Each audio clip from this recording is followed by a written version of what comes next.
Hooray for Different Day was the last book that Dr. Seuss was working on when he passed away, and it went in a drawer for a number of years.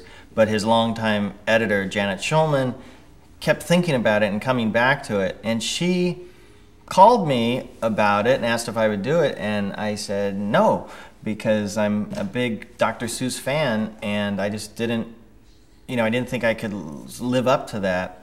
And then she would call back again, and then she said, we've talked to Jack Perlutsky, and he's willing to work on it. And I think what worked for me was when I asked if we could incorporate all of Seuss's original drawings and notations in addition to the book that we would create, just being a fan and an opportunity to see any of his early sketches. And I was, again, we come back to that collage issue, because I was doing a drawing and trying to do it in my own style, but incorporate little bits of Seussian visual flourishes. And I collaged, I think, Horton's head on one of the characters or something. And it suddenly made sense, and it worked in a way that I hope there was a tribute to him, but my own concoction. And that's how I solved that book. And people who see it will say it's a hybrid, really, of Seuss and my own stuff.